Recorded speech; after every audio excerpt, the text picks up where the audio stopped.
Hi friends, it's Liv and welcome back to my channel, or welcome if you're new. If you are, hi, I'm Liv. It is so nice to finally meet you. So guys, this morning we hit 100 subscribers and I honestly cannot say thank you enough.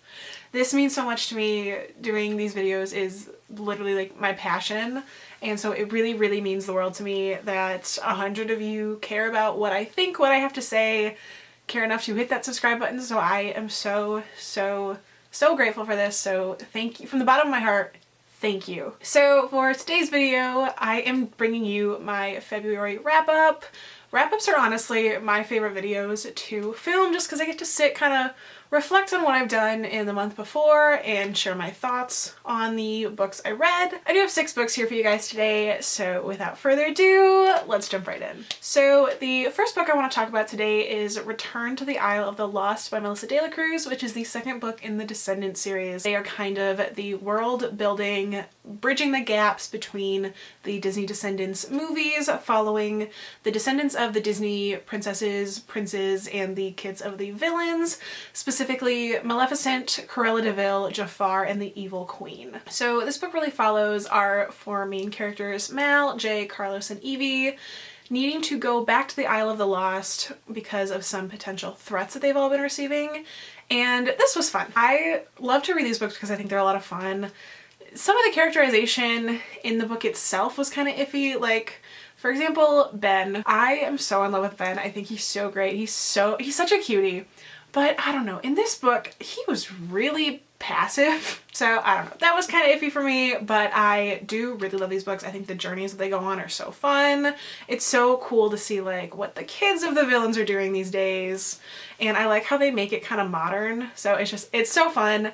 I highly recommend these books. They're such a great time. Next up is City of Lost Souls by Cassandra Clare, which is book 5 of the Mortal Instrument series, following the Shadowhunters in New York. I am finally working on catching up on all of Cassandra Clare's books, and this book I liked. I gave this book a 4 out of 5 stars. I really enjoyed kind of where the plot was going. There's some things Clary is not my favorite protagonist of all time.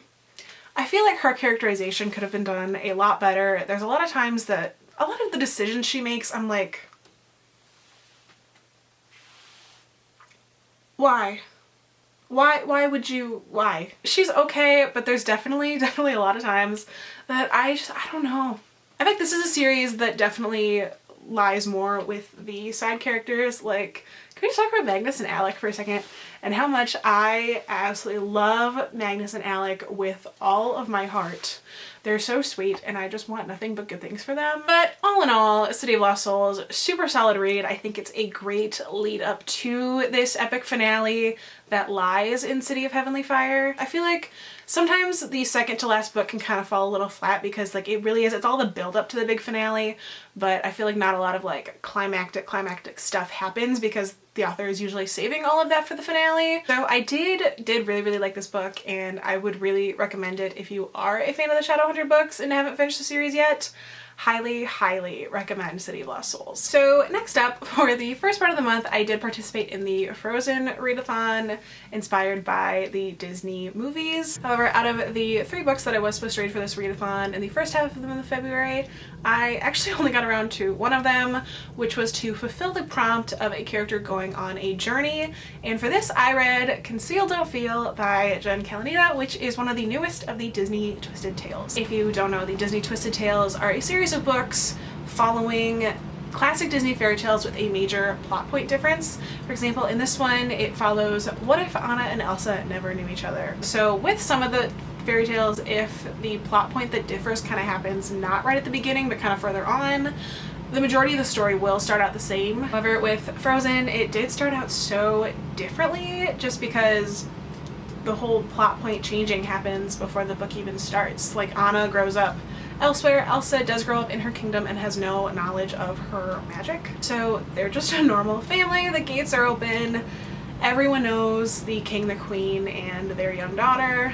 And so it's really interesting to see how Anna and Elsa not being around each other for the majority of their lives really did impact the story. If you've seen Frozen, you know that they do kind of grow up separately, but still in the same palace. They know each other, they just don't really speak. So the fact that they have no knowledge of one another and they don't even know each other was something really interesting to me. I really liked the direction that Jen took with this book. I thought it was a lot of fun to read. I really do love Frozen. It's one of my favorite of the Disney movies. Elsa and Anna, the music, the characters, everything is my jam. I love Frozen so much. So getting to see this movie in kind of a different light was something that I really enjoyed my time with, and I need to pick up the rest of these books because I am really enjoying these. So next I want to switch gears here again and then talk about the Aladdin version of the Disney Twisted Tales, which is a whole new world following what happened if Aladdin never found the lamp. So as I mentioned before, this is one of the Disney Twisted Tales that the story kind of starts out the same because the plot point of Aladdin not finding the lamp doesn't really happen until a little bit on. So like it starts out kind of the same, like he meets Jasmine, whole thing, and then once it kind of switches, this one actually got kind of dark. My sister-in-law is a 5th grade teacher, and when I was first telling her about these books, she was asking me if it was something that was age appropriate for her to keep in her classroom for her kids to read, and I definitely think the Frozen one is. I don't think there's anything super like old about it. I know these books are marketed more towards young adults, however I do think the Frozen one is fine for kids. However, this Aladdin one got kind of dark. There were ghosts and spirits, and Jafar was actually pretty scary. I thought he was a lot scarier than he is in the book, so this is one that I would kind of market towards like older Disney fans, but I do still think like if you are kind of like middle grade going into being adult, I do think you'll still enjoy it.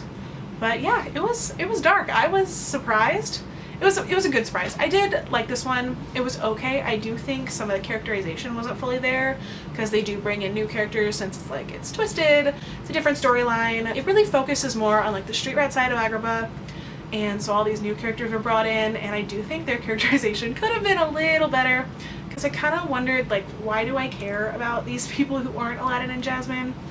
But aside from that, it's a really solid story, and I'm really glad I read it. I definitely do want to read all of them, but we will see where this takes us. So the next book I want to talk about is Magnus Chase and the Gods of Asgard, The Hammer of Thor by Rick Riordan, which is the second book in the Magnus Chase series. If you don't know, the Magnus Chase series follows the cousin of our very own Annabeth Chase, Magnus, who is a homeless teen living on the streets of Boston when he is killed in battle and taken to Valhalla.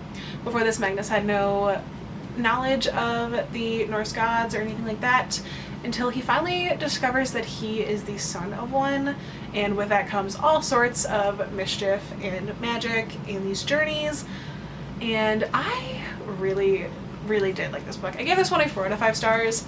I felt like a lot of the action really did kind of happen right at the end, and a lot of the build-up, it was kind of slow at some points, but I do love these characters with all of my heart. I mentioned over and over again on this channel, I do think Rick Riordan has the best characterizations that I have ever seen in any sort of literature. These characters are so diverse, and their dynamics with each other are so amazing. Like in this one alone, we do have a deaf main character who only communicates via sign language. We have a gender fluid main character, a Muslim main character, a homeless main character. Like there's just so much representation in this book along with his other ones. I see them all as equal to one another. Their dynamics with each other are so amazing, and it's so fun to read. His humor and his writing is just so well paced. It's so well done. Rick is definitely one of my favorite authors of all time, and I will, for as long as I live, I will pick up anything he writes and I will read it because I know it is something that I am going to love. And the last book I want to talk about today is One of Us is Lying by Karen M. McManus, which is kind of, it's been described as the Breakfast Club with murder. I thought this was okay. I gave it a 3 out of 5 stars.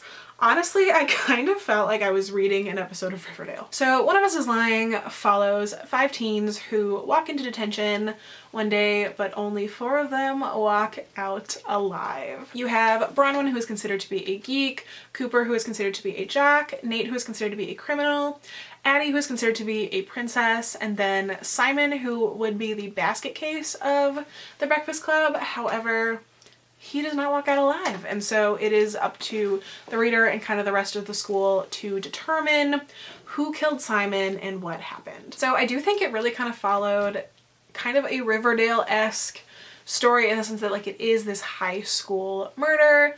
The characterization wasn't fully there. I couldn't fully sympathize with these characters, and I found myself kind of saying, okay, if this person turned out to be the guilty party, I guess I wouldn't care that much if they were sent off to jail. There was definitely some dirt and some stuff went down in this book that I thought was interesting.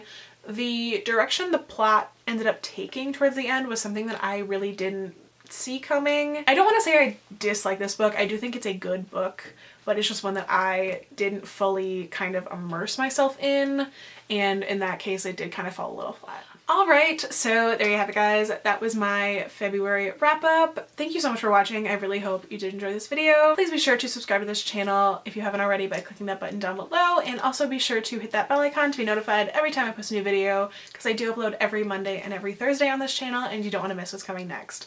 As always, thank you so much for watching, and I hope to see you next time. Bye!